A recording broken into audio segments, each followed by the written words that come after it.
Hello everyone and welcome to another Super Science video from the Massanutten Regional Library. I'm Miss Stephanie, one of the children's librarians, and this month we're going to do experiments on bubbles. And bubbles are made from soap, water, and another layer of soap put together because the molecules stick together and create a pocket of air, which is our bubbles, and that's why we see them float. Now, to make our bubbles, we need a few things. There's two experiments, and we're also going to make our own bubble solution. And so what I'm going to do is I'm going to show you everything that you need, and then before each part of the experiment, I'll have a slide which lists the specific things that you'll need for that experiment. So first thing you're going to need is some water. You're going to need an empty water bottle, scissors, a rubber band, an old sock, a cup to mix your bubble solution in, a straw, preferably one that has a big end on it. You'll need a measuring cup, 1 cup, and a tablespoon. You'll need dish soap, corn syrup, and if you'd like to make your bubbles more colorful, food coloring. So let's go ahead and get started.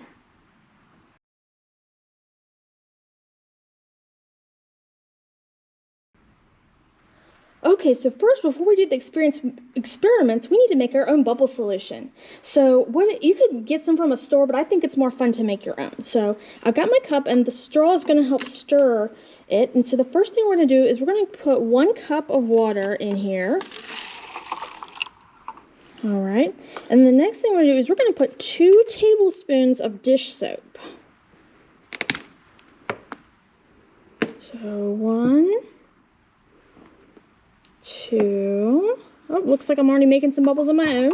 And I'm just putting it in there to try to get all that here. And as you can see, I'm using a pie tin to put my cup in just in case I spill, so to kind of cut down on the mess a bit. And then I'm going to take my corn syrup and put 1 tablespoon of that in my bubble solution. So put that in there.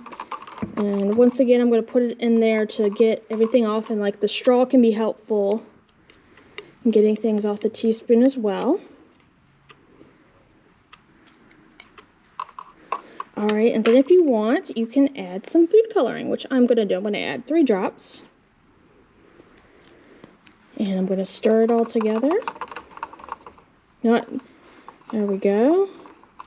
And let it sit for about 10 minutes, and then you're ready to use your bubble solution for your experiments.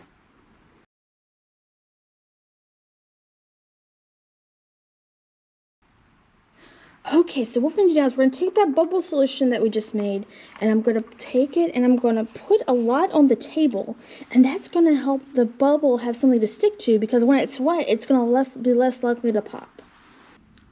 Okay, so what we're going to do now is you're going to take your straw, you are going to dip it inside the bubble solution, and to get enough on the end, then you're going to gently put your straw to the surface, and make sure it's kind of at an angle, and I'm going to blow.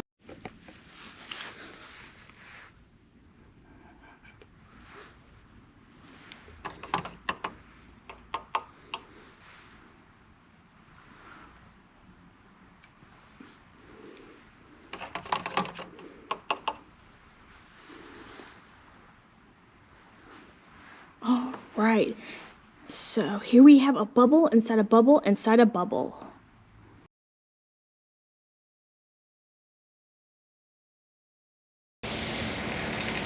All right, guys, now so for this next experiment, we're going to be outside because this is going to get really messy. So what I did is I took that water bottle and I took an old sock and a rubber band and put it on. And then what I'm going to do next is I'm going to put a few drops of green food coloring on my sock, because hopefully it will create some cool green bubbles. Alright, so we got that. Then what we're going to do is, here's the bubble solution that we made. I am going to dip the end of it in here carefully. Make sure it's really wet. And then I'm going to blow on the end, and we're going to see what happens. This is my first time doing it too. That makes it even more fun. Are you ready? Oh, look at our bubble snake. Let's see how long I can make it.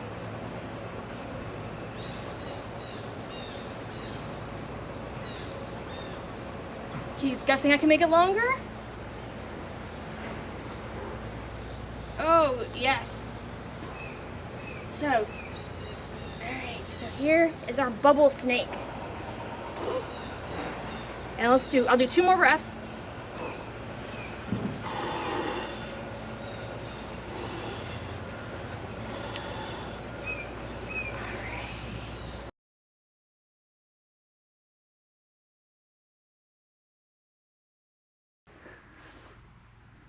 All right, I hope you had a lot of fun with your bubble experiments as much as I did. And I have a couple books there. One's kind of related to bubbles, but this one definitely is. It's called Big Bad Bubble by Adam Rubin.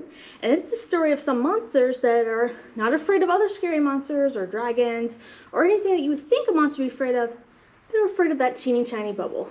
It's a really funny story, and just the pictures are great of like how scared the monsters are of the bubble and ways they think to try to defeat the bubble. And it's fun because you get to interact with the book a little as well. The author will tell you something to do and you can do it. It's a more interactive experience. And also, because we made bubble snakes, I thought it'd be cool to have a book about snakes. This is the Smithsonian's Everything You Need to Know About Snakes. A lot of great information in here, and like they have things like what is inside a snake, all its body parts, and then like how some snakes swallow their prey whole, and just lots of different interesting facts, how they defend themselves, and just things that they eat. Just lots of great information in here about snakes. So thank you so much for joining me this month for our science experiments. I look forward to sharing more with you soon. Have a good day. Bye.